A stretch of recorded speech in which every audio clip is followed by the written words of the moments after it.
بسم اللہ الرحمن الرحیم۔ ناظرین اکرام، 10 محرم الحرام کو لوگ روزہ رکھتے ہیں،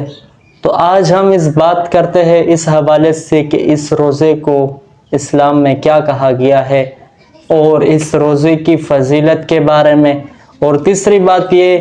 کہ ایک دن کا روزہ رکھنا صرف ضروری ہے کہ کیا ہم صرف 10 محرم کا روزہ رکھیں یا 9 کا رکھیں اور اس کے ساتھ 10 ملائے یا 10 اور 11 ملائے، اس حوالے سے آج بات کرتے ہیں۔ عاشورہ کا روزہ یعنی 10 محرم الحرام کا روزہ، اس روزے کی بہت فضیلت ہے۔ اس یوم عاشورہ کی روزے کے بارے میں اگر ہم حدیث پاک میں دیکھتے ہیں تو آپ صلی اللہ علیہ وسلم نے فرمایا کہ مجھے امید ہے کہ عاشورہ کا روزہ گزشتہ 1 سال کے گناہوں کا کفارہ بنے گا۔ یہ حدیث پاک ہمیں اس بات کی طرف متوجہ کرتا ہے کہ اس حدیث پاک میں عاشورہ کی روزے کی فضیلت بیان کی گئی ہے، گویا کہ عاشورہ کی روزہ رکھنا باعث برکت اور ثواب ہے۔ اس دن ہمیں روزہ رکھنا چاہیے، ثواب کا باعث ہے۔ دوسری طرف ایک سوال لوگوں کے ذہنوں میں آتا ہے، وہ یہ ہے کہ عاشورہ کے روزہ ہم صرف 10 محرم کی دن اگر روزہ رکھیں کیا ہمیں ثواب حاصل ہو جائے گا یا نہیں؟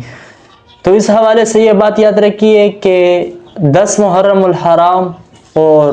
11 محرم الحرام کا روزہ اس کے ساتھ ملانا یا 9 محرم الحرام کا روزہ اس کے ساتھ ملانا، یہ اس وجہ سے تھا کہ آپ صلی اللہ علیہ وسلم نے صحابہ اکرام کو جو منع کیا تھا کہ تم صرف 10 محرم الحرام کا روزہ نہ رکھو بلکہ اس کے ساتھ کسی ایک کو ملائے، وہ اس وجہ سے تھا کہ چونکہ اس وقت یہودی صرف 10 محرم الحرام کا روزہ رکھتے تھے۔ آپ صلی اللہ علیہ وسلم صحابہ کو یہودیوں کی مشابہت سے بچنے کے لیے چونکہ اس طرح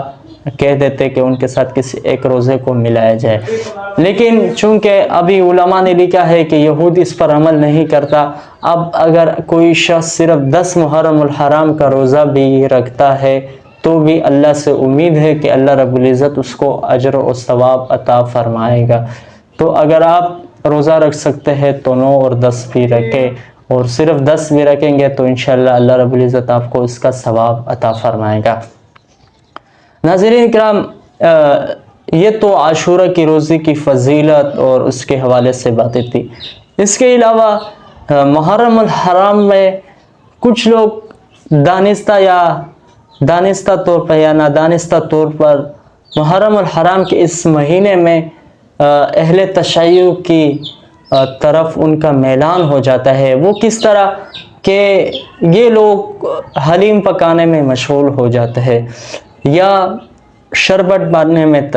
مشغول ہو جاتے ہیں، تو یہ بات یاد رکھیے کہ ان دنوں میں آپ یہ کام نہ کریں، چونکہ ان دنوں میں یہ لوگ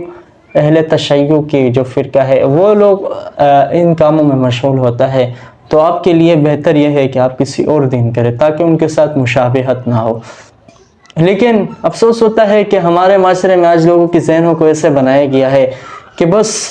ان کو صرف کھانے پینے کے بارے میں تھوڑا سا بھی بتاؤ کہ یہ ثواب ہے، بس وہ کرنے کے لیے پھر تیار ہوتا ہے۔ لیکن اگر ہم روزے کے حوالے سے بات کرتے ہیں یا کوئی دوسری ایسی عبادت کے حوالے سے بات کرتے ہیں جو ان کے لیے تھوڑا سا مشکل ہو تو پھر وہ پیچھے ہٹتا ہے۔